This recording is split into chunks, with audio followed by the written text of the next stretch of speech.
welcome back to Teen and Butty Podcast. I am Erica. And I am Dominic. And today we're going to be doing sort of a random topic. It's random. We just thought it up. Yeah. I can't remember. Off the top of our little heads. Well, I think something was on television or something. Yeah, and, we thought, that's a good idea. Somebody asked, yeah. It's that classic topic of which three people, living or dead, would you like to invite to a dinner party? A dinner party where you've cooked everything. Sometimes they do 5 people, but that might have been a little bit more easy 5 for me. 5 or 10 people, yeah. It's difficult to narrow it down to just 3. Yeah, it is. Sometimes I was struggling to get 3 because I was like, which one should I put in? Who would be my third guest? Yeah. You know, all that kind of thing. But the great thing is Dominic and I are married, so we can share our dinner party. we can host our dinner party together. No, you have a separate one in a different room. In a different room. Yeah, so we just thought that would be like a kind of a fun discussion. And so if you want to play along with us, feel free to tweet us. Instagram, Facebook. Yeah. All the social medias. Any of the social medias. All and any of the social medias. Social media of your choosing. And let us know which 3 people you would have to a dinner party. Dead or alive. Sometimes you see people and they're like, I don't want to call it basic, but some people are basic, yeah. You know, they'll pick like 3 people who theoretically could come. I mean, I know it's living or dead, so you have the choice of choosing living people, yeah. But sometimes they pick like people who are just barely famous, and it's just like Z-list celebs. Well, you could, and it's just like, you could probably actually get them to a dinner party if you tried hard enough, you know, like... Yeah. Yeah. I mean, there's the people that are just like, oh, I'm into them at the moment, you know. It could be like, you know, like... Pop stars, you know, like, oh, I'd like to have BTS at a dinner party. Or I'd like to have Harry Styles. Or I'd like to have Ed Sheeran. You know, one of the, you know... Daniel Radcliffe, you know, people that you could theoretically... I mean, I'm not saying be at a dinner party with, you know. I'm not saying it would be easy to get Daniel Radcliffe to come to your dinner party. You never know, it might be. And maybe you're, like, super interested in, what was it like for you growing up on the set of Harry Potter? You know, that might actually be an interesting, like... Discussion, actually, now that I'm, like, saying it, but... But yeah, let us know which 3 people, living or dead, you would have over to a dinner party. Yes. Yeah. I mean, so do you want to kick off what your 3 are? And you can go into a bit of depth on each one of them. And okay, yeah. As to what you would talk about. And the first 2 were super easy for me. Like, absolutely 100%.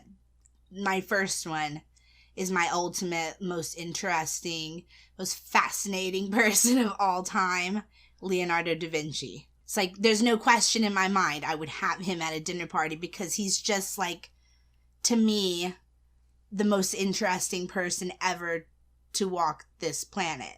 Yes, yeah. I mean, just an amazing... An inventor, an artist. Mm-hmm. I think he was a poet, too. He was into... Architecture, He was into map making. He was a cartographer, He was a botanist. He was into music. Yeah. He was interested in the human anatomy. He was a scientist. He was an inventor. It's just like, the list kind of goes on and on. He's basically where the term Renaissance man came from. A Renaissance. Yeah, I think he was around at the Renaissance. Yeah. Renaissance, however you pronounce it. Renaissance to us. Renaissance. But yeah, his life was just fascinating. And I could be okay with just him if I'm being honest. You know, if I couldn't invite anybody else, he would be the one person that I would invite because... Yeah. I don't know. He was just... You know, okay, anything I say from here on out, we'll assume that you can find it in Wikipedia if you want to look it up as a source. Because, I mean, there's endless essays and publications and articles and books and everything. And theories and everything. Written about him. So pick one and everything that urban myths and everything legends, I'm going to say is going to be something that I have seen somewhere. So you could probably find it in Wikipedia. We'll just use that as your source. But he was a hugely private person. He was famous when he was living, which is not something that most artists can say. Well, no, I mean, there's a lot of artists like Rembrandt, and I think Rembrandt was one of them, and Van Gogh. Yeah. Van Gogh. I mean, yeah. They weren't really famous at the time. They only got famous after they were... they were known, they were on the scene and everything, but they weren't, like, revered as they are now, by kings and popes and... Yeah. like the way Da Vinci was. Yeah, he was a huge celebrity. He was hired to make, like...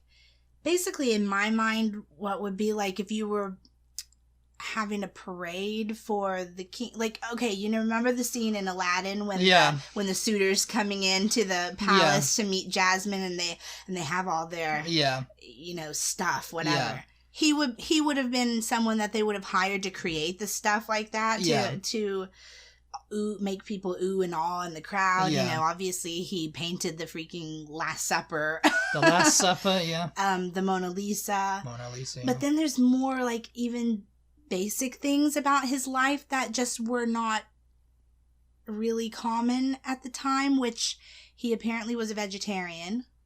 Yeah. Oh, yeah. Yeah. Yeah. Which, like, people were not really vegetarians. No, I mean... not so much anyway. He was hugely known for buying caged birds and releasing them. That was, like, a thing, Yeah. He was gay, which obviously is not something that was unheard of. Well, that's always existed. That wouldn't have been that would have been something that came out years after his death, I think. Well, no. I thought that too. I thought that was just theorized because there were no real women that historians were able to connect to him. But apparently he was arrested when he was in his 20s for sodomy. He and 3 other guys, one of which I think was a known homosexual male prostitute. Yeah.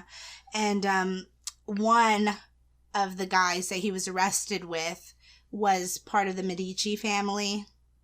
So the charges were released and they were all set free and never to be spoken of again. Yeah. Because the Medicis were like the Corleones.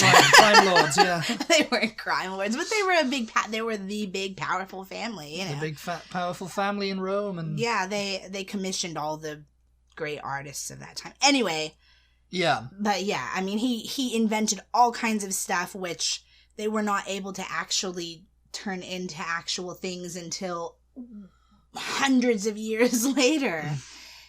Well, yeah, I mean he had ideas, which is essentially what an inventor is. They have an idea, and they either have the means, like they had a patron like the Medicis who sponsored them to do it, or they just sat there with their ideas. And sometimes, you could come around and think, oh, that would be a good idea to do this and a good idea to do that, Yeah. But it's like, you have no way of implementing it. You have no way of actually designing it yourself or doing it. Yeah.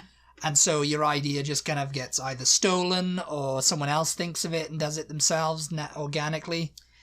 But yeah, I mean, I think he was trying to create a flying machine. Yeah. Very, very early on. He was trying to create... He had sketches and everything. Sketches. It was like the raven or something. It was like a raven-type bird I can't thing. remember what specifically. I mean, there were so many things. It's just like, you can't really... I'm constantly waiting for somebody to come out with a really good series based on his life. Yeah. Because his, like you and I often talk about with the Beatles, you can't really fit his life into one biopic. Movie, yeah. No. It would have to be like either a 3-picture deal. There's so much. Yeah, I mean, the people who would have done it, and they would have just put the big chunks in, like but you'd leave out so much. And just telescope all the rest and everything, it's just, yeah, you do leave so much out. And that's why, trying to like make even like, a Leonardo da Vinci biopic or a Beatles biopic, there's too much urban myths and legends that need to be explored that would be left out of a movie. There's not even really been a really, not that I know of. If you guys listening know of a really great biography, really comprehensive, but easy to read too. Not like I don't want like a what do you call it? Not a manual, but not educational. What do you call it? Like textbook. I don't want like a textbook or like just I can't think of the word. Anyway, I want something that's easy to read. Just a dry kind of Yeah. I can't, there's a word for it. It's lost on me at the moment, but I want something that's easy to read, but that is factual. Technical. Biography. Technical, yeah. I don't want a technical You don't want a technical one. Yeah, it's like a technical guide to Leonardo da Vinci. I want sort of like, how they do on all these rock stars, like biographies like that. I want like that. I want that kind of a biography, but on Leonardo da Vinci. Yeah. Anyway, I'm waiting on that. Anyway. With a lot of like dry historical kind of stuff, you don't want that kind of stuff. Yes, yeah.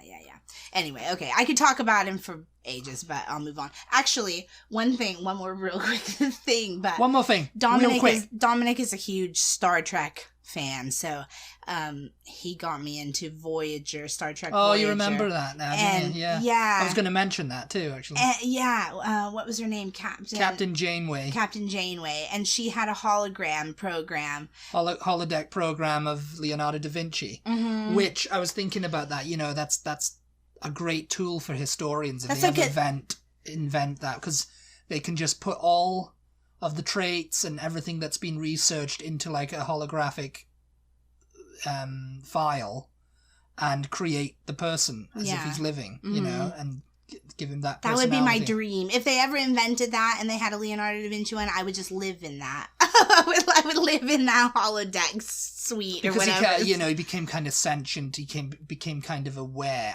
No, he didn't actually. He wasn't like Vic Fontaine. No, I don't think so. Who actually was aware that he was a hologram, which gave him that kind of like, cool. They didn't do enough with it either, I don't think. What's that now? I mean, considering she was supposed to have been quite into it, they only did him. They had that one. I mean, we're going off on a bit of a tangent now, but as we do. They had that murder mystery kind of like in the Victorian household thing, and then they kind of dropped that, and then they had the Leonardo da Vinci story, and then they kind of dropped that because John Rhys Davies played Leonardo da Vinci in that thing, and he did a great job of playing Leonardo da Vinci. He kind of convinced me he was Leonardo. And then they kind of dropped that, and they went with another holodeck story about this little Irish town and everything, and that was kind of like their thing, Yeah. But yeah, they didn't do enough with it, but he was part of it. It was quite interesting, and I was envious of her that she could have him there to like go and pick his brain and like see what he was up to, and it's just like, I don't know. I just find him so super interesting. I'll move on now. Yeah. My next one is John Lennon. I would have him, like I said, my two main people that without a doubt, came to me from the top of my head, Da Vinci and John Lennon. It's just like, I'm a huge Beatles fan. To me, he was the most interesting Beetle. Don't at me. Yes, at her. Oh, Erica. He was gorgeous. I love the way his mind worked. He was great with words and music. And I mean, I would have to have him. You'd have to have him at the table. I would have to have him there. He was funny. He had a great But sense who would you of give humor. more attention to? That's the thing. John Lennon or Leonardo da Vinci? I think they would probably find each other fascinating also. So I don't think I would have to vie for their attention. Yeah, I don't think I would have to give one more attention than the other. I think it would be pretty even. Yeah. And then my third one was really difficult because I just thought of so many people. Sinatra, Ernest Hemingway, Charles Dickens, Jack Kerouac, William Shakespeare. Yeah. You know, I would really like to have a writer. Even J.K. Rowling. J.K. Rowling would be, Is it Rowling? Rowling. I've always said Rowling. I mean, I think she says Rowling, actually. I'm not sure. What do you say, J.K.? Yeah. But ultimately, Katharine Hepburn I thought of. There's just, there were a lot of people that I could have chosen for the third one, but ultimately I landed on my grandfather. It was a personal one. Yeah, I liked it. My grandfather fought in World War II. I was thinking of a personal one, but I went with more public figures. He was born in the 1920s. He fought in World War II. His parents, when he was a child, were cotton pickers. Like, they were fairly poor. They lived in the Texas Panhandle. He lived through the Depression, obviously, the Dust Bowl up there. And then after the war, he worked for a company that erected television towers all over the United States. When television was becoming a thing that everybody had in their house, they needed the towers to transmit the signals, obviously. The towers were like the biggest structures, I think, in the world at one point. I don't know if that's right. But anyway, I know all of this information about my grandfather, but there's still like endless things that you wanted to ask that him. I would like to ask him, you know, I mean, nobody really that's living knows, because, you know, when you're a kid, you don't really, and I'm including my mom in this, when you're a kid, especially back then, you didn't really ask adults things, you know, and if you did, they wouldn't have told you. They would have been like, oh, go play. What are you know? What are you talking about? Go play, yeah. There's nothing for you to worry about. Are you talking to me like you're an adult? Yeah. You know, Stop talking to me. Nowadays, people talk to their kids like they're adults. They kind of overshare, in my opinion, a lot of the times with what's going on in their adult lives. You know, kids don't need to know everything. They need to be a kid when they're a kid. Anyway, and back then, that was innocence of childhood. Yeah, back then that was the case. But unfortunately, with that, sometimes comes you don't really end up knowing a lot about the person, you know? And it becomes an urban myth or a legend. I definitely would, you know, we have all these stories about his life, but I would definitely like to talk to him directly about it.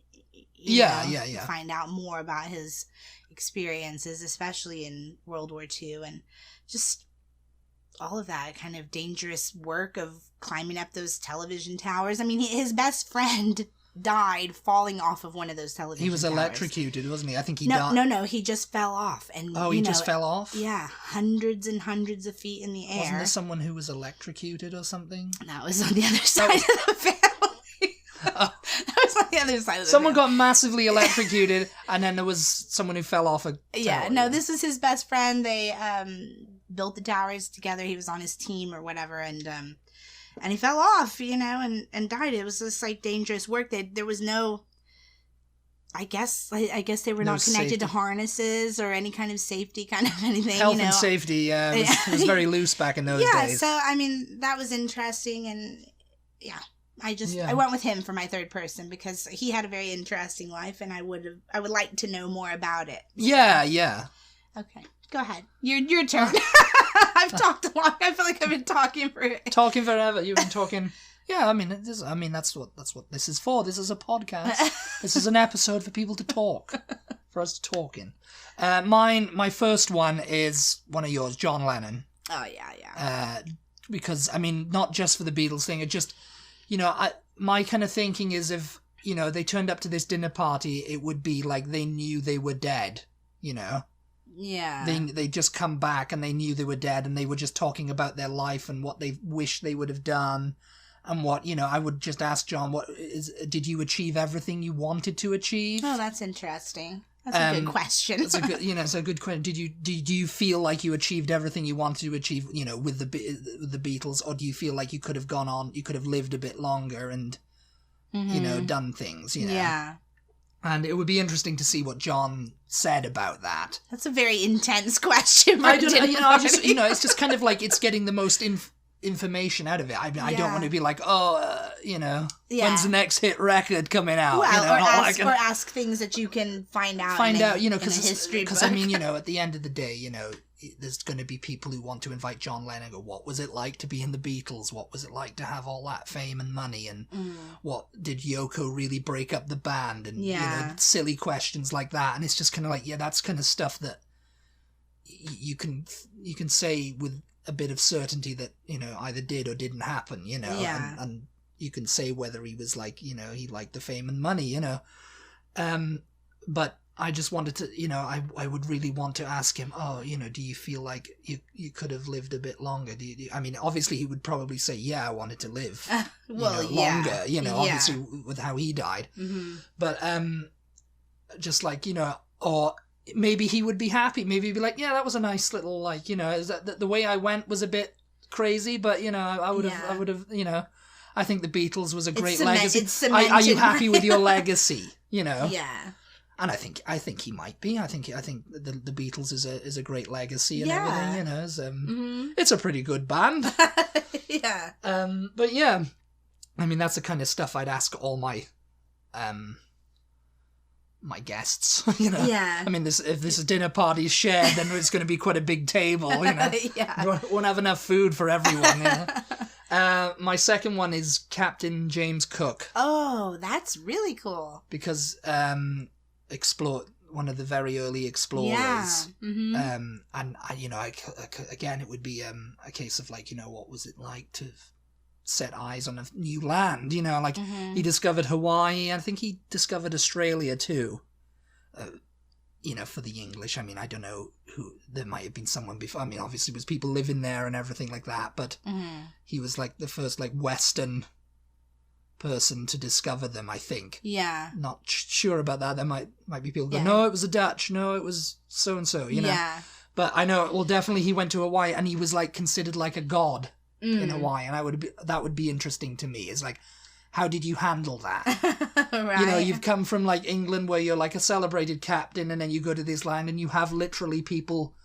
You're the god, Cook, Captain Cook. It's like you never get that anywhere today. You couldn't walk anywhere. And, to like a tribe of people as a white man or whatever and, like be considered a god. Yeah. It's kind of like, it's a very weird situation, where he was literally considered a god and they did like everything. He was, and he had Captain Bligh on his ship when he went to Hawaii. And that's when I would ask him, about, him dying and stuff and just how he felt about like, do you think you could have handled that better? And yeah, because I mean, it was something about one of the natives stole one of his boats and he took the king hostage to get it back because that's what they did. Was it Captain Cook who they went around the bend where it was like really rough waters? And I think he was that around the bottom of South America or something? Yeah, he did the Cape. No, was it the Cape or was it the what was that? Straight around Argentina there and the tip of Argentina by the thing. Yeah, I mean, I'm looking at it now, but I can't read what it is. Did they crash or something? Did their ship crash somewhere? Oh, I'm not sure. I'm not sure about that. You can ask him. I'll ask him. Yeah. No, I mean, a lot of people. I mean, you might be thinking of like Bligh and the Bounty and stuff, and because he wanted to do that too. Yeah. And I know in like the films and stuff, it's made out that Bligh was like, pretending to the people of Polynesia because he discovered all the like Hawaii and Polynesia and all them kind of islands. He discovered Tonga and all them kind of places. Oh yeah. And they considered him like, oh, this god, this explorer and everything. Yeah. He was very like. Well, he had a ship. He had a ship. He had weapons. He had all these people under his command. And he was like white. And he was white, and they had uniforms and everything. And it was very like, oh, what is this? The first white man we've ever seen. Yeah. But yeah, I think he did try to like circumnavigate the globe a couple of times. I think he did it once, and then he went back to Hawaii, and that's where he was killed, in Hawaii, you know. Oh, okay. And by the natives and stuff, and on the God, I can't remember the name of the ship. Yeah, it just all goes through my mind now. The Endeavour, I think it might have been. Someone will correct me. But yeah, I mean that's a really good one to come up with. That would definitely make for some interesting stories. And you know, what was it like? Ship naval life, and you know, was the food really that bad? You know, was the discipline really that bad? You know, he'd have interesting stories to tell. Yeah. You know, if he could just let his guard down and. Can you imagine how much water they must have had to take with them on a ship to make a trip that long? How much food? I mean, yeah, the ship must have just been laden with cows, and yeah, I mean, well, I don't know if he had another ship with him. Yeah. Or if it was just him. But think about it, right? Back then, people were shorter, they were thinner. Yeah. Imagine, like, you know, it's no one of these massive cruise ships that could go around the world. Yeah. I mean, the amount of food they put on a cruise ship, you could probably circumnavigate the Earth, the world a couple of times without having to restock or whatever. Without having to restock. Yeah. You know, well, I'm not sure about that. I mean, I don't know if anyone's done the maths on that. Tell us about it. But yeah, that's James Cook is one of them. James Cook, or you know. Yeah, that's a good call. That would definitely be interesting for sure. Next one, Agatha Christie. Oh yeah. I just want to see if murder being a murder mystery. I was thinking about her or Arthur Conan Doyle. Oh yeah. Arthur Conan Doyle, maybe, but I thought no, Agatha Christie, because I wanted to see what inspired her to get into writing. I think her... And as a woman, you know, like a woman writer and everything, coming up with these murder mystery stuff. With her, I would find out where was she. Yeah, that too. Yeah, I mean, you know, you'd want to ask her, where did you go for those 10 days or whatever it was, you know, and everybody was freaking out. And also, she's a fellow Torquian like me, you know. Yeah. So it'd be interesting to talk to her about what inspired her to, like, you know. I mean, we know kind of things like, you know, like, oh, you know, the Belgian immigrants coming in, and she'd just be sitting there looking at one of them, and, you know, one of them had a little cane. He was a little short, fat guy with his suit and everything, and he was like, oh yeah, that's my detective, you know. Yeah. That's right there. But she also wrote a load of other ones that weren't with Poirot. Poirot was just like her Sherlock Holmes, and you know, the most famous one. But she started to hate him, and I'd really be interested in why she started hating him after a while. Yeah. And because she started hating him so much that she wrote into the books that, you know, he'd lost all his fame and nobody knew who he was anymore. And so she was punishing the character, and I'm just like, you know, why would you punish something that you created? You know, it's just kind of like, why would you do that? It's like, oh, I hate that Poirot, because it's kind of like, you know, Sean Connery hating James Bond, you know, because that damn James Bond, oh, you know, and then kind of being okay with it. Like maybe John or George Harrison hating the Beatles for the success, you know, it's like, oh, you know, I hate them, you know, they do my head in, you know, always going on about the damn Beatles or whatever, you know. It's just interesting to me, because I think if I got successful for doing something, you know, like maybe, I don't know, writing a song or being in a band or being in a movie, I don't think I'd hate that thing if people go, oh, you're the guy from that thing, or you're the guy who wrote that thing, or you sing especially that, if it was something you created. It's something you created or helped create. Like, I can understand... Like, let's say... Maybe I can understand it with Sean Connery, because he was an actor and it was just like one role. He was chosen for that role. He was chosen. It wasn't something he wrote or anything. But, you know, with Poirot, Agatha Christie, it was something she wrote. You know? Totally created that character. No one else. Yeah. But yeah, those are my three, you know. That's really good. Yeah, that's a really good, interesting dinner party, I think, definitely. And, I think the three of them would enjoy each other. Yeah, I mean, and also it'd be like the Graham Norton show. Let them freaking talk. Get them drunk and let them freaking talk about tell their stories. You know. Yeah. That'd be one long dinner party. What would you serve? Oh. What would you serve? I don't know. I was thinking. I think I'd kind of tailor it to them.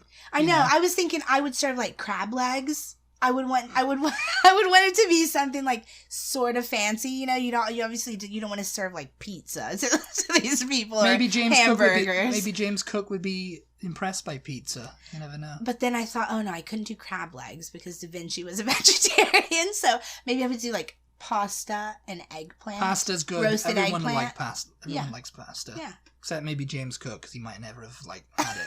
Oh! Suddenly your guests are at my dinner party too. Well, you said, it's a joint dinner party, so we've got, if they're joint, then we both chose John Lennon, so we have to come up with one other person. We both have to?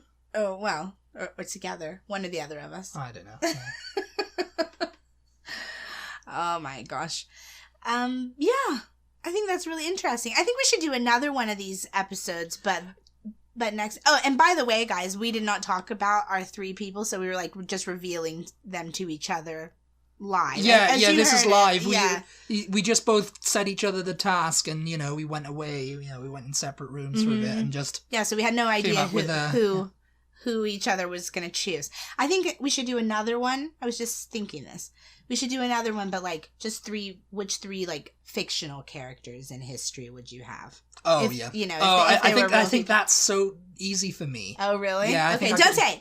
Well, maybe we'll do another episode. Yeah. Let us know if you would be maybe the next episode. Yeah. Let us know if you would be interested in an episode where we talk about which 3 fictional characters we would like to have to a fictional dinner party. Created characters. Yeah. Yeah. I think that would be difficult for me too. No, I've got so many, but I've got one. Like in my mind right now. But I won't say. Anyway. It's Thor, isn't it? No. She always wants Thor to come to the dinner party. No, but that's an idea. Captain America. You know what? Neither one of us chose anybody who's actually still alive, though. Well, no. I mean, because we're living at the same time as them. I mean, I never lived at any of their time. Well, yeah. I mean, I lived at the same time as my grandfather, but I was only like 14 when he passed away, so I was still a kid. Really. Yeah. You weren't old enough to appreciate. Not to be like rude, but I don't know anybody who's alive that I'd care to have dinner with. It's just like no, I know there's plenty of people I would think, oh yeah, I'd love to go to dinner with them. Yeah, I'd like to hang out for like a couple of hours with them. Yeah. There's plenty of people. Oh, maybe Paul McCartney. Paul McCartney, yes. I did think Stephen Hawking for a minute. I thought, Stephen Hawking would be a pretty interesting person to. That was another thing on Star Trek they did. Data had poker. He played poker with people from the university. He had Stephen Hawking, who actually starred as himself in it. He had Albert Einstein. Mm-hmm. Oh, and he had someone else as well, and they were just all playing poker and talking about... That's sort of like the dinner party thing. Sort of like the dinner party thing, but they were playing poker, All right. We're just going to sit here and continue this conversation, but you're not going to hear it, so we'll talk to you next time. We'll talk to you next time. Thank you so much for listening. Yeah, thanks for listening. As always, we super appreciate you tuning in. Yeah. And talk to you next time. Goodbye. Bye.